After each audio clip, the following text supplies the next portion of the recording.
Hello, hello, beautiful people. Welcome, welcome.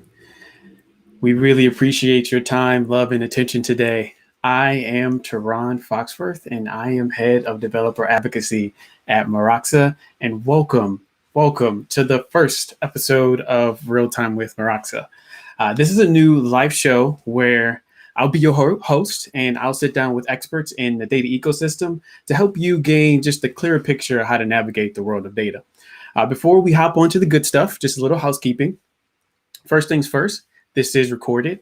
So if any of you or your coworkers couldn't join, we'll be able to send you a recap after so you can share all the good information. Secondly, we are live so you can ask questions. So we're streaming this right now to both YouTube and Twitter. So if you're on either of those platforms, drop in questions. We'll be able to see those and answer those in real time. And lastly, just to tell you a little bit about Meroxa, if you're unfamiliar, Meroxa is a real-time data platform. We give data teams the tools that they need to build real-time streaming infrastructure in minutes, not months. Really, the goal of our platform is to give you the ability to not have to worry about brokers, connectors, transforms, or any of that stuff, and just focus on the resources in the pipeline. And what you see here shown on your screen is this is our interactive getting started guide. So right from our docs, you can go choose your source, choose your destination, and immediately get some instructions to start doing some real-time data pipeline stuff. So I would love for you to check it out and let me know what you think.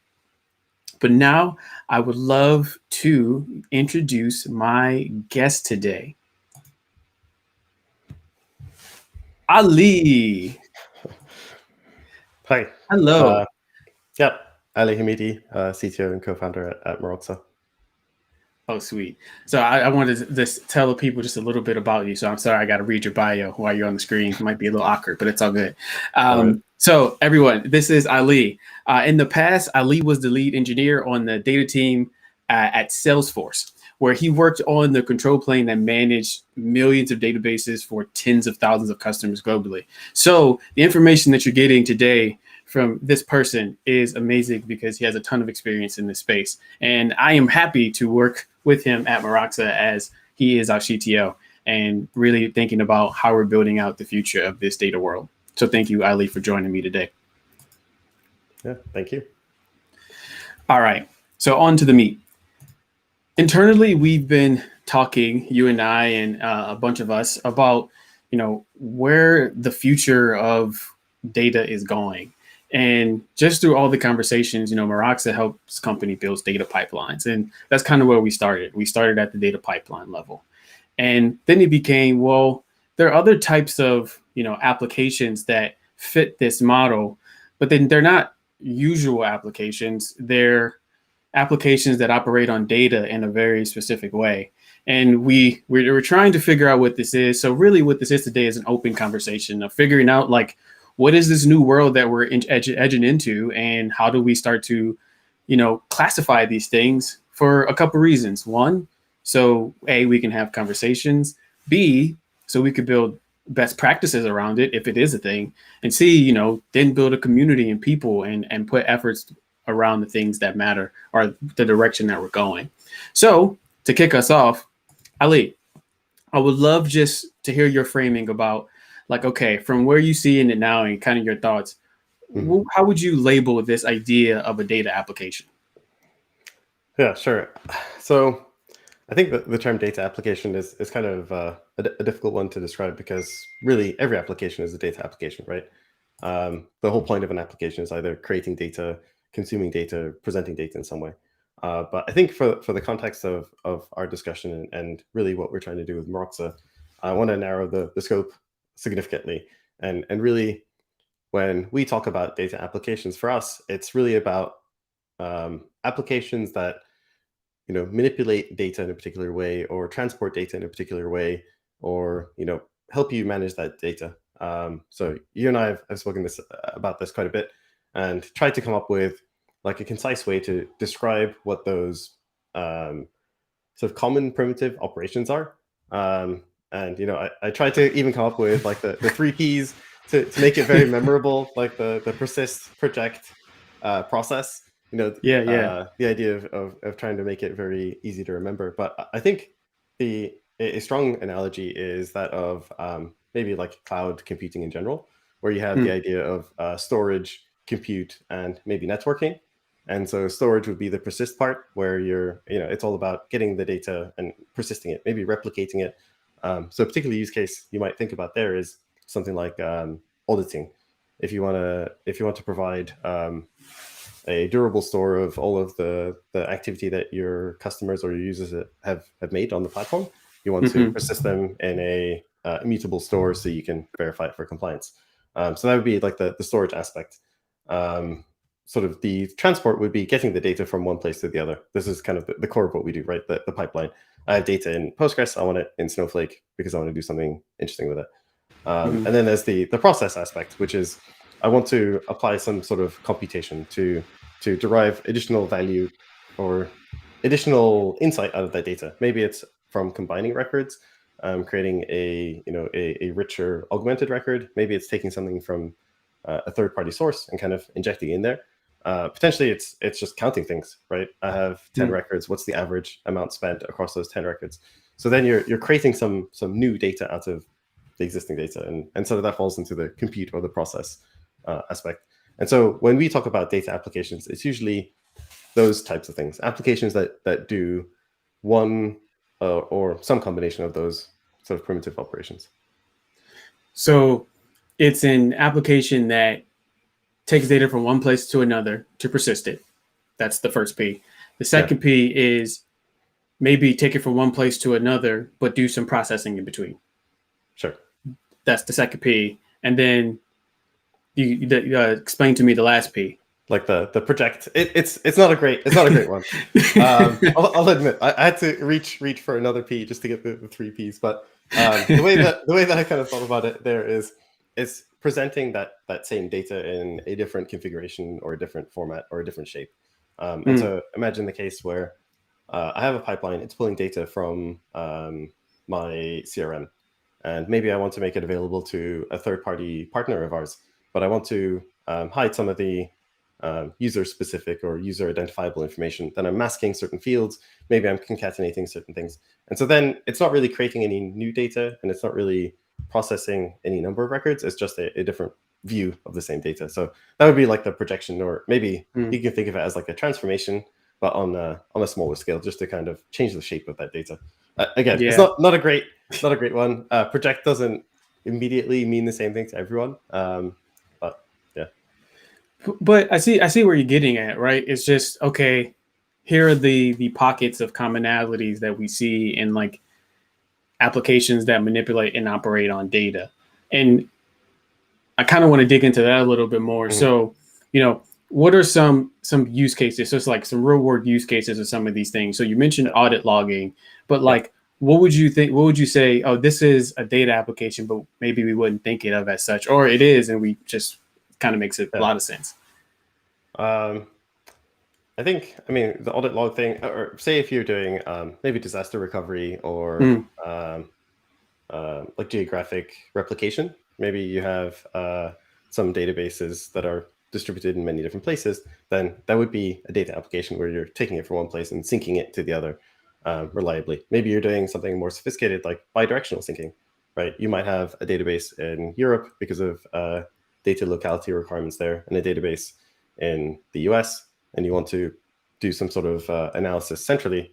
Maybe you're tapping into both and kind of excluding some of the data. So that would be kind of the data application, at least based on our narrow definition of it. hmm And then I think where this particular conversation gets really interesting is when we talk about, so those are data application use cases in the typical data engineering world, but Hmm. there's also this data application kind of framework in the software engineering world where the data from one place to another might be a transactional database to a real-time cache, Hmm. or a transactional database and your search indexing. And once we kind of think of them as such, using these foundations, Yeah, really now, like I mentioned before, we can start to build tools around yeah, like, okay, how do you best ship data? And then now in context go, well, whether you're doing cache updating or data warehouse ingestion, those are two very different like people who will be doing that within an organization. It's kind of really the same thing. Right. Is there any other model that you've seen something like this? Mm, So really, we're yeah. kind of like taking the data engineering world and the Yeah. software engineering world, and like Yeah. You there, see, yeah, yeah. there's similar analogs, throughout time. I think one of the more sort of obvious ones that pops into my mind is the move from having like a DBA managing your database to kind of rolling that functionality into, wrapping it in ORMs and kind of abstracting that. And so you're kind of taking what would have been done by a dedicated DBA, an expert in databases, and kind of bringing it closer to the software engineering. And then similar sort of move towards DevOps, right? Previously, you would have an Mm, infrastructure team. They're experts in infrastructure and cloud components and all these other things. And then with the movement towards infrastructure as code, you're kind of taking that and sort of maybe hiding less of the details because if you look at Terraform or Pulumi, you still need to know quite a bit about the underlying infrastructure. But it's a similar move, mhm. right? We're taking this expert knowledge required in those areas, and we're kind of rolling it up towards the software engineer, getting it a bit closer to the people who are actually working on those things. So I kind of see that's the move that we're trying to facilitate. Really, is Mm-hmm. try to bring that data engineering task, that work, a little bit closer to the software engineer. Enable empower the software engineer to be the ones actually creating these pipelines, making the data that they need available to them, so they can build out these data applications. Yeah, and I think it's a good thing to note here too is that like even in infrastructure world, you still have your typical DevOps team, but now you have maybe software engineers contributing to like Prisma schema, for example, Mm, and now you get like this unique parity of the problem between two domains. What I think is interesting in the data side is that now if given that the tool set does exist right now, like software engineers, they're building the applications that interact with the data systems, right. like either upstream or downstream, right? So as they're interacting with these applications, it would make sense for them to use the same level of tooling to ingest and export as the Yeah. engine data engineers themselves, right? Yeah, for sure. I mean, the software engineers are closest to the data in terms of the source of the data, what's happening with the data. They're also potentially the consumers of the data as well as the creators. So if you have like an application that's creating data, it's going into a database.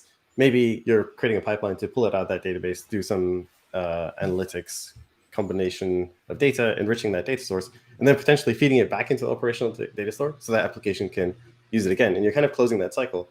And Mm-hmm. so it totally makes sense to bring as much of that the data engineering task to the software engineer, because really they're closest to the problem. They're the domain experts in this case.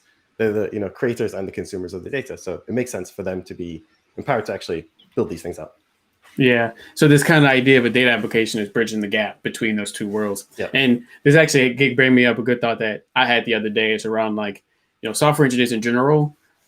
Now that data is becoming a very forefront of the application building process, like we used to think, well, here's your app, and then your data now lives inside your app. But Hmm. really, the mental model switch is going from that to, well, here's your app, and the data exists in a system that exists next to it. Right. And really all it does, it just kind of changes your expectations on how you build. Your applications is interfacing with the data, not Yeah. generating it. And then I think we could see this in like the Web3 movement, right? Where the database is the blockchain and your application doesn't do anything to the data, it just interfaces with the database. Right. So once we start to like view our applications in that way, like you gain just a lot of benefits. Like Right. like data integration. It's now a forefront with thought within like your data architecture. Yeah. It's adding new data sources.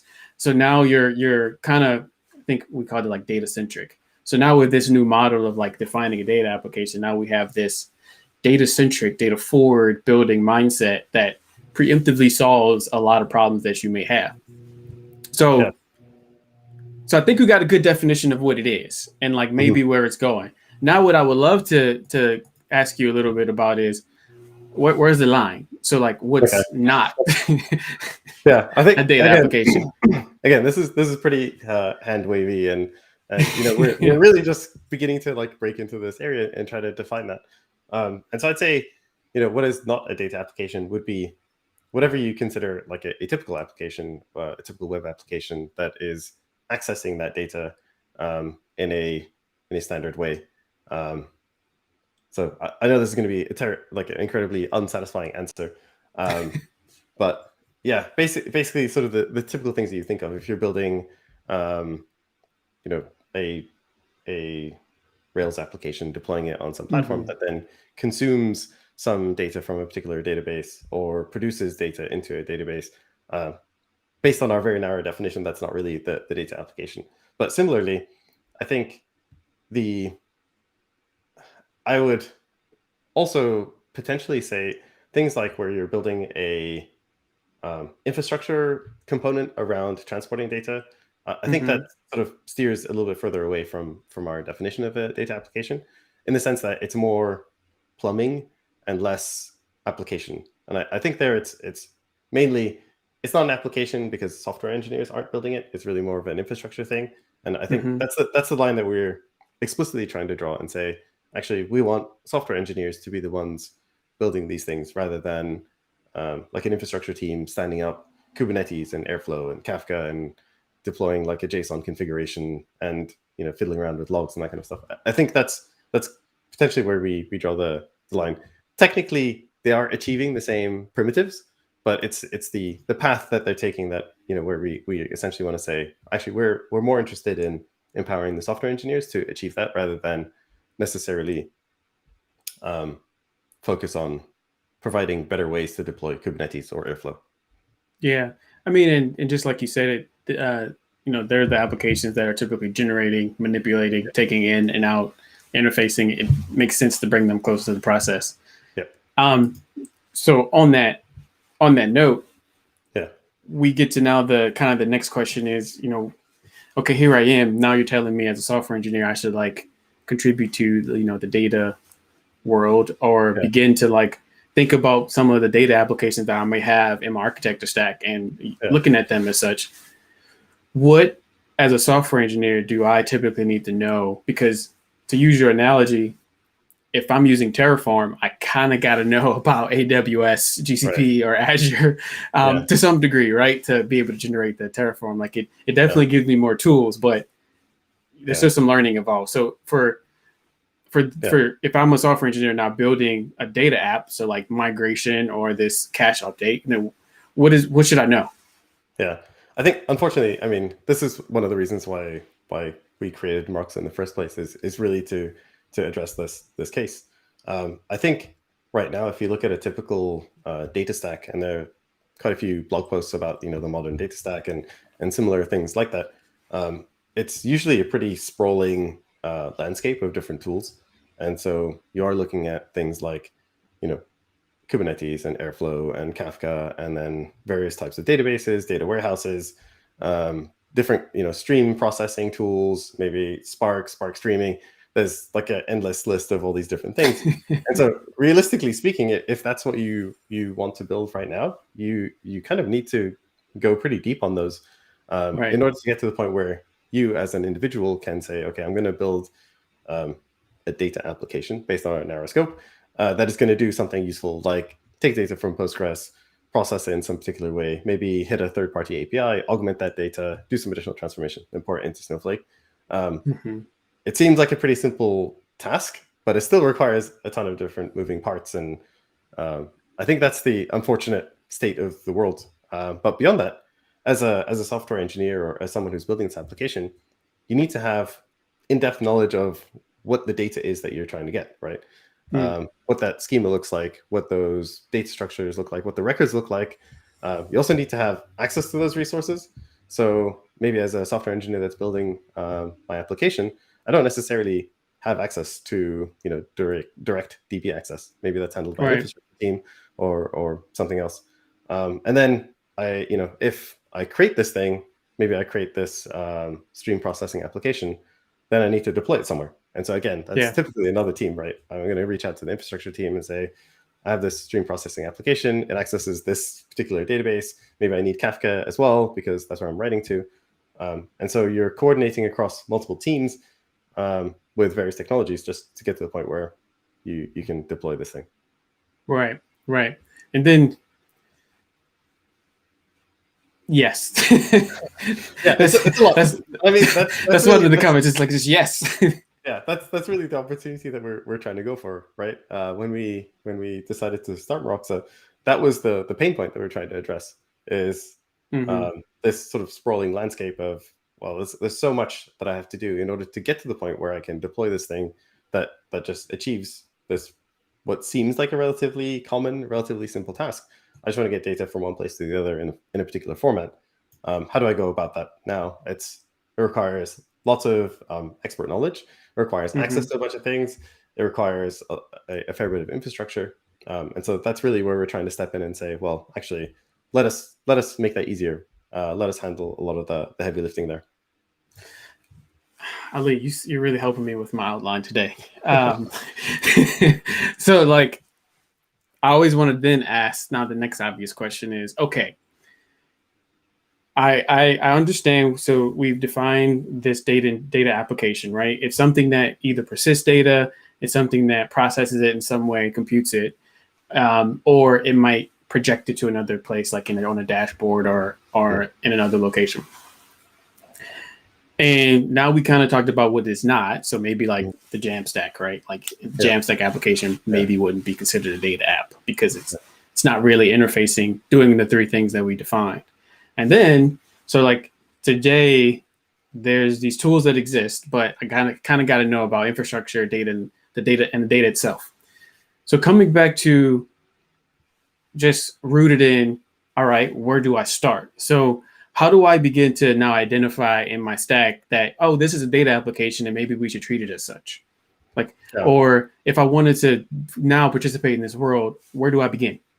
Yeah, I think a solid starting point would be just sort of list the locations of data and like enumerate where you have this particular data. Most common or most companies now, most businesses will have a number of data sources, multiple databases, maybe caches, additional systems. Like maybe you have some data sitting in Zendesk, maybe you have some stuff sitting in a CRM. So kind of locate and enumerate all these pockets of data, and then sort of dig deeper into those and look at what data is actually available in each one, what that schema looks like, where the valuable bits are. That's like a solid starting point. Just having that, I think, is a pretty good first step. Mm-hmm. And then becomes the task of, all right, well, I know where the data is, I know what it looks like, I know which parts of it that I want. And so now the ask is, how do I get it out into a format that I can actually use, right? Right. And so I think that's when you have the choice. You either go deep into like the modern data stack experience and you start developing that expertise in things like Airflow and Spark and Kafka Connect and all these other tools, or you could go to somewhere like Meroxa, for example, and just create an account and try that instead. Yeah. And so that's the exact reason why we created Meroxa is to address that use case, and really kind of shrink down the pool of expertise required and make it so that most people, software engineers, people who are, we use the term data aware software Yeah. engineers. Yeah, people who want to access this data, who want to interact with this data, but aren't necessarily data engineers or experts in these data engineering products or tools, make the data available and allow them to create these pipelines where they can, carry out these primitive operations. Mm-hmm. I have a question for you. That's not going to show up on the screen, unfortunately. Okay. Um, so, so as you were talking about just how to get started, a question came to my mind. Well, when I'm as a, now a software organization is going, all right, we need to start thinking about our data. Hmm. There's two ways you can kind of approach that problem. You can first go, okay, well, what questions do we want to answer? And then go figure out the data to answer those questions. Yeah. That's way A. And then you also have way B, where you can just do what you said and just list out all your data sources, try to Yeah. get them into a warehouse, and then just figure out what answers can you answer. And What then questions?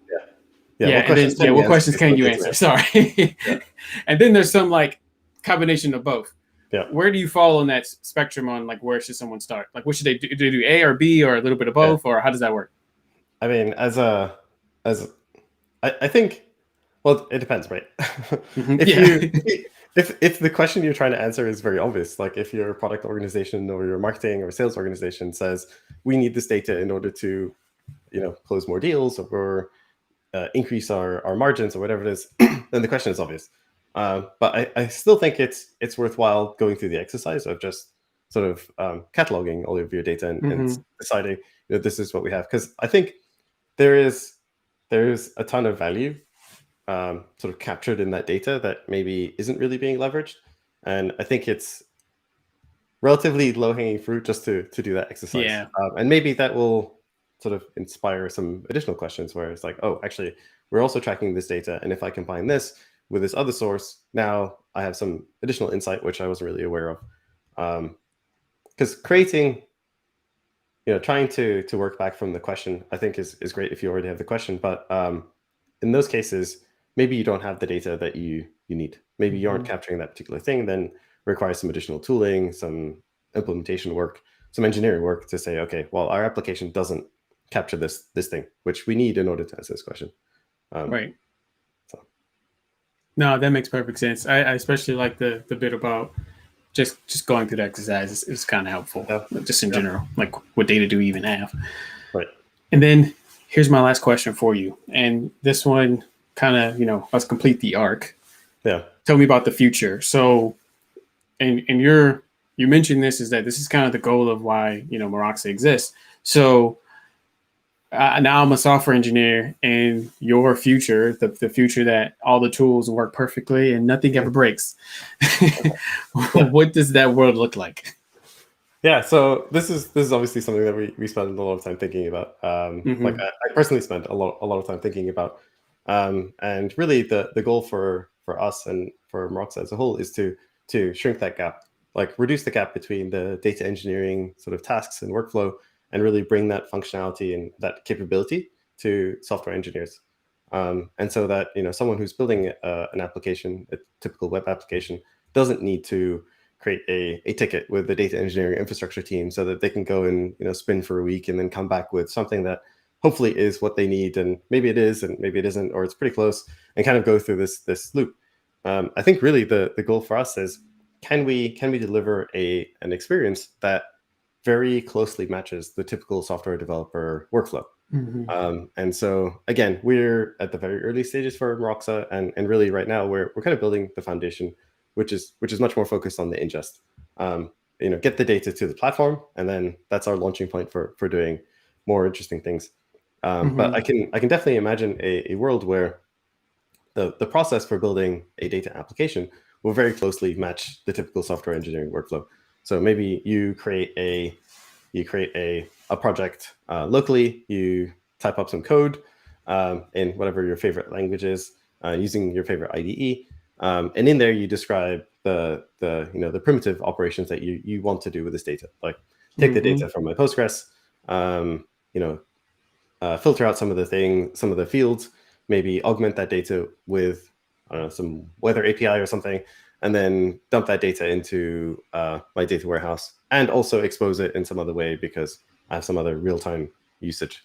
And then ship that to the Meroxa platform. The Meroxa platform looks through it, figures out how to create that topology, how to Magically. deliver those. Yeah, automatically figure out like what you want there, and then it creates these things for you. Hmm. But along the way, there are typical things that software engineers, I want to say, take for granted, but maybe not all of them take for granted. But it's sort of practices that have been built up over decades of software engineering.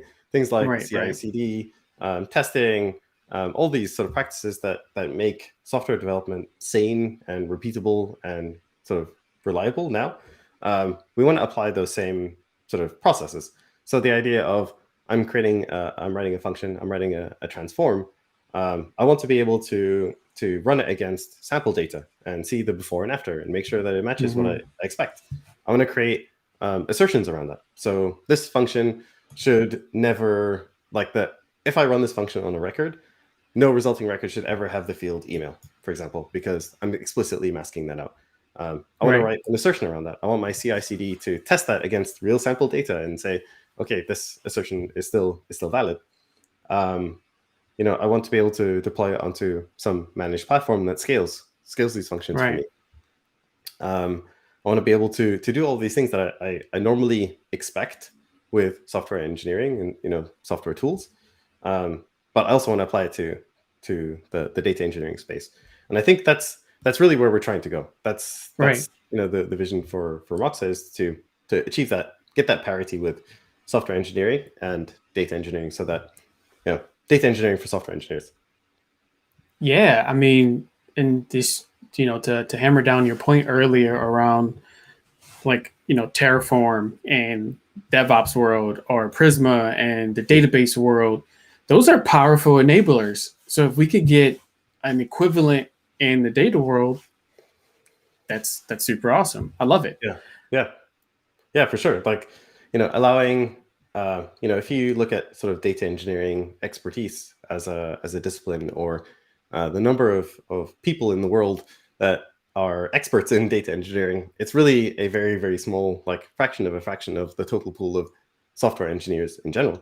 And so if we can empower software engineers, the people who are actually building these applications that create and consume this data, if we can empower them to, help themselves get access to the data that they want in the format that they want, then that's a massive enabler for us. That's like a magnitude change in the way people create sort of data applications, I guess. Awesome. Thank you so much, Ali. Okay, now I would love to turn to the audience. Are there any questions for Ali? If not, we will just like wait here for a couple seconds, dancing. But no, Ali, I really enjoy, this discussion, because I think when we form these definitions, because all of thanks, Owen, because all of like the things that we do is very well defined. I think that's how we start to build like new ideas and build from there, and new styles.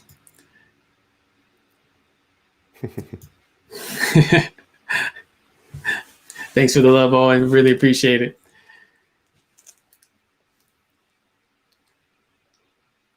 Well, all right, Ali, thank you so much. I Thank loved you. having and chatting with you today. And to you all,